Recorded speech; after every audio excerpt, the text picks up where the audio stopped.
Hey guys, Dawn Marie Nesbitt here, and I am back with another video on my YouTube channel. If you are new, just a quick introduction. My name is Dawn Marie Nesbitt and I am a digital marketer. I've been doing digital marketing now for the past 6 years, and I decided to create my own product finally and show you the behind the scenes of what it is like to start a digital product business from scratch. So I'm walking you through everything that I have done in setting up the business, setting up the website, the ideas that I had on promotion, the type of content that I am creating to promote, where I am getting my traffic from. I'm showing you all of that and taking you through to show you what it looks like to have a product, have an idea, to bring that idea to life through a product, and how I'm going to sell it all. So if that's something that you are interested in seeing, I would love if you subscribe to the channel.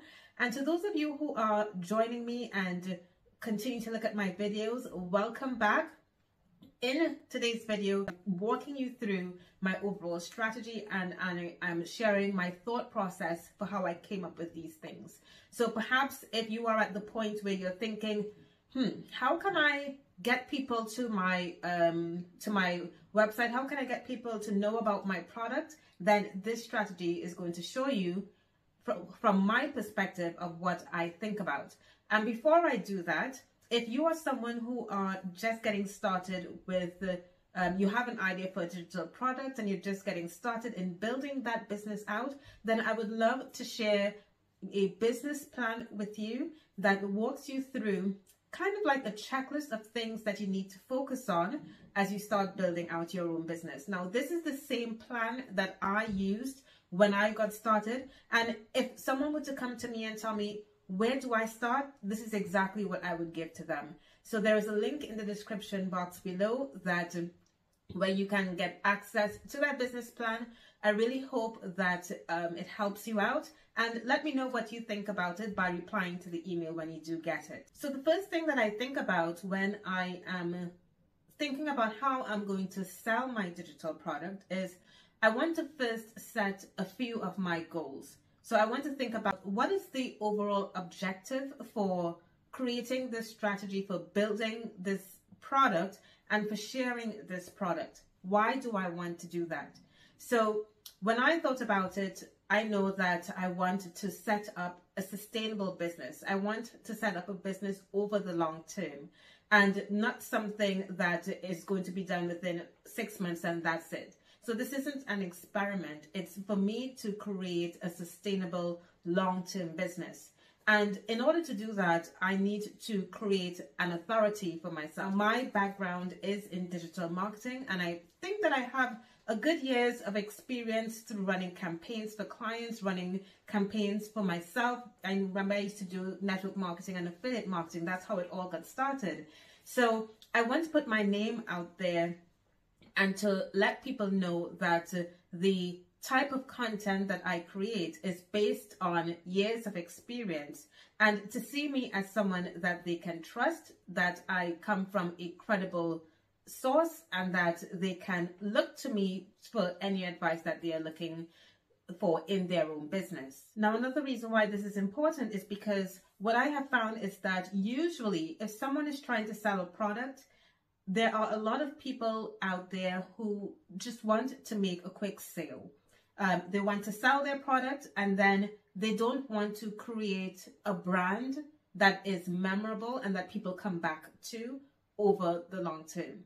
I didn't want to do that. So I wanted to set myself up as a platform where people can refer to me as a resource and also consider buying my products to help them in their own business. Now, not only do I want to set myself up as an authority, I also want to generate leads and sales, obviously, right? Because I want people to, one, subscribe to my email list.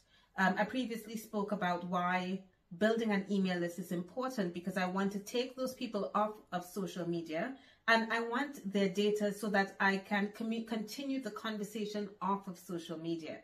And then also I want to drive them through or take them along that path so that they can make a sale.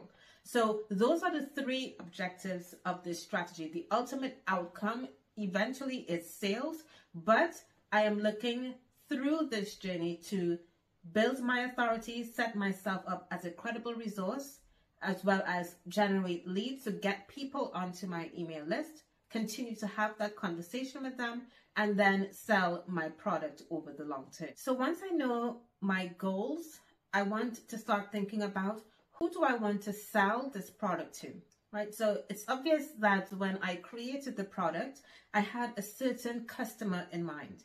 And actually, the customer that I created this product for is someone like me back then, who was going through all these different problems and challenges, and I wanted to make my life and work easier.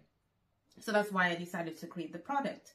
Now, if I am a definition of who my target audience is, then I can think about all the challenges and problems that I experienced back then at the time, and it would be useful for me to come up with this customer persona or this customer profile, because that's what's going to help influence the rest of the strategy and also the content that I create, right? So when I am doing my customer research, my target, and I'm building who my target audience is, the type of things that I'm thinking about is, are they the head of marketing? Are they business owners? Are they self-employed or freelancers? I'm thinking about who I want to, what type of customer I want specifically interested in my product. So are they going to be coaches? Are they going to be coming from specific brands, you know, depending on the size of the brand? Is it small businesses, medium-sized businesses?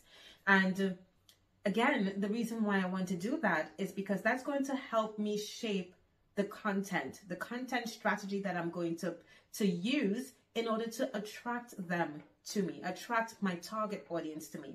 And if you are working online, you want to be able to use the customer profile so that it helps you to define your messages, how you are going to speak about your brand, how you are going to, the type of posts you are going to create, for example, if you're using social media to attract them.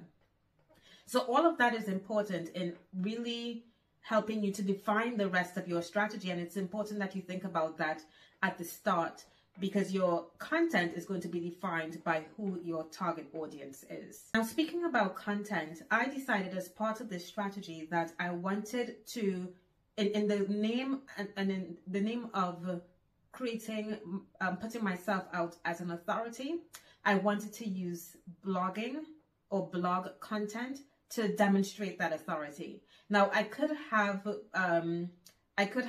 promoted the product through social media posts. With social media posts, of course, they may be short form content, but I really wanted a specific type of person to be attracted to my content. Again, all in the name of that customer profile, meeting the customer profile criteria so that I'm attracting that specific type of audience to me. And also the reason why I wanted to use blogging was because I saw how effective it was in the past. My background is as a blogger. I started a blog, and that's how I learned digital marketing, through that blog. And I was able to see the impact that it had on how it was able to generate traffic, how I was able to build my own authority as a service provider at that time, because then I was providing a service. So of course it makes sense now for me to reintroduce that concept, that tactic, to see whether it can work for promoting a product. So the idea that I had in shaping the content strategy of this entire plan was to use content and share a specific strategy that I used in a campaign, and then part of that in the content, there will then be like a content upgrade so that the person can read the content, and then I make a gentle recommendations to the reader about using my templates. So you can see then that if I am building this content, what type of content am I going to create? I'm going to have to think about, how am I going to use this content to attract my target audience? And the best way of using content in the form of a blog post to attract your target audience is by answering problems or challenges that your target audience may have, right? So I'm thinking about, I can write specific type of content that perhaps answers a question that my target audience may have. And in that content, I can then recommend my template. Now, here's where it gets a little bit interesting, because you have to know the type of content that you can create to attract a specific user, depending on where they are in their sales journey, right? So they may be at the point where they are just trying to figure out. So for example, my templates are designed for people who already have a product, have decided that they want to create a launch to launch that product, but now it's the setting up of that infrastructure that they don't want to go through. They want it to be very simple. They don't want it to be time consuming. They don't want it to take too long in setting up that infrastructure. So this is where my templates are going to come in.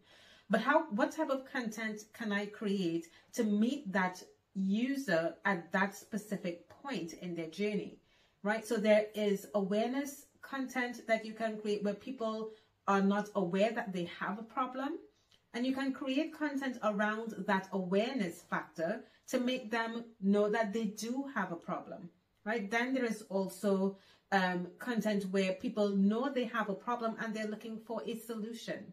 So therefore, the type of content that you create is addressing perhaps a specific question that they have, and then telling them what that solution might be. And then there are people who know about the solution. These are the best types of people, because then they would be in a position where they are ready to buy. And that was my whole thought process as I thought about my content strategy. I wanted to create content where there was a purchase intent by the person who was reading it. I wanted them to be at the point where they knew they would need my templates, because they are already aware. They already know the solution.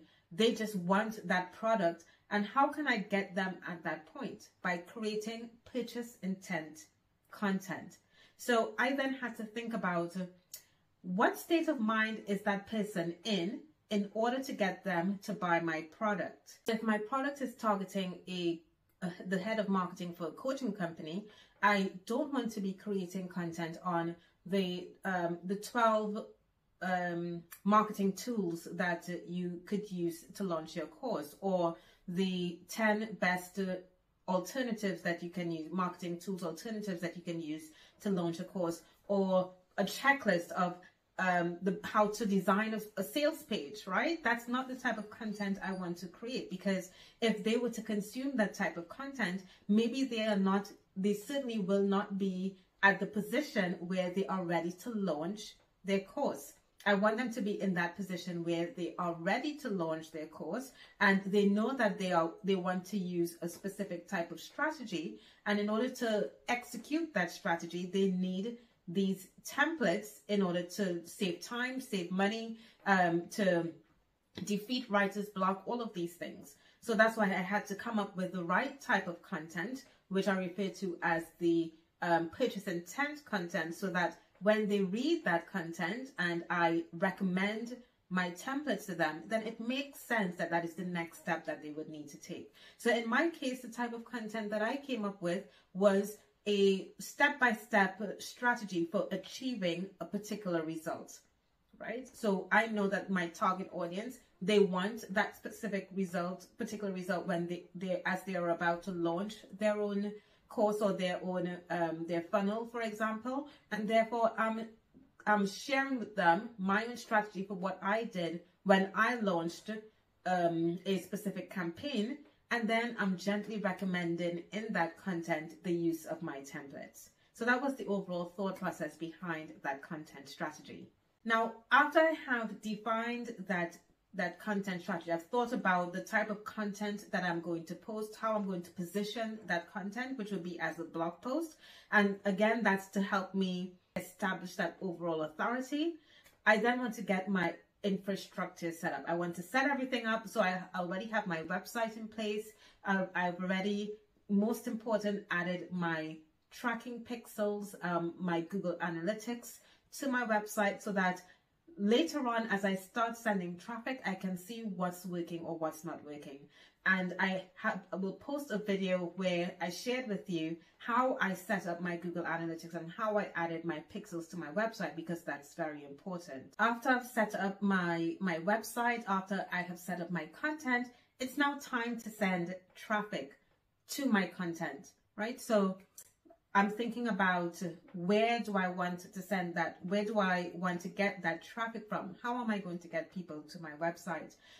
In a previous video, I shared that I want to use Pinterest, and I did have a few setbacks with Pinterest, so I have decided to turn to Twitter.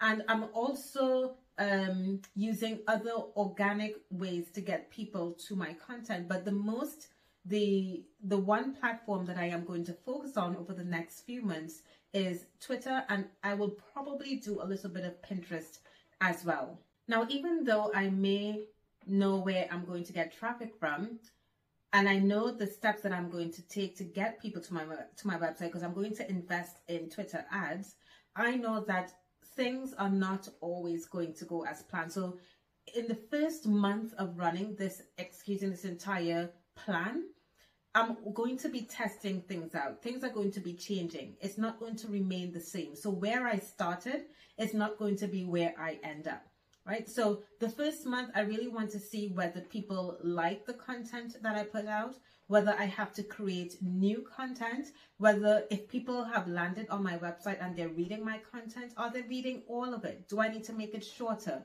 Do I need to put more call to actions in my content, or do I need to reduce the number of call to actions? Do I maybe, instead of driving them to a sales page from the blog, do I need to generate leads and then take them through another funnel to lead to a sale, right? So I don't expect that within the first few months I am going to get sales. If I do, then great, that's a bonus. But really what I want to be focusing on within the first month of launching this strategy is to look and see what's working and what's not working. Remember, I'm here to set up a sustainable business. So I am not in the mindset of trying to get very quick sales. Obviously, that would be a bonus if I do get quick sales. But I am looking to see how this entire plan unfolds within the first, the second, the third month, even 6 months of testing everything and seeing the ultimate goal then is to develop a strategy that I know works, so that later on I can consider automating that strategy, because I have done so much tests before of my content. I've tested my target audience. I have defined who is the best types of people to see my content. I have all of this tested, and then later on, I know that I'm then able to have kind of like a blueprint of the entire strategy that I can then run on autopilot. So that's really what you want, to come up with a strategy which is kind of like a bare bones type of strategy, and then you plug things in as you go along. You fill in the gaps as you go along to develop a robust strategy that you can then use for other types of product that you develop later on. So there you have it. That's my entire walkthrough of my digital product marketing strategy that I am going to implement and see how it goes. In the next few videos, I will try to take you behind the scenes of what I am doing on Twitter, the ads that I've set up, the ads I've set up on Pinterest as well, and just any other little things that I am doing, as well as the one thing that I'm looking forward to is getting my first sale, and I hope I will be able to share that with you in the very near future. And don't forget, in the description box below there is that link to my business plan. If you are getting started with your own digital product business and you would just like a checklist and a walkthrough of things that you should be focusing your attention on, so you pay attention to the things that you need and you forget about the things that you don't. Okay, that's all for now, guys. Thank you so much for watching my video, and I look forward to seeing you in the next one. Bye, guys.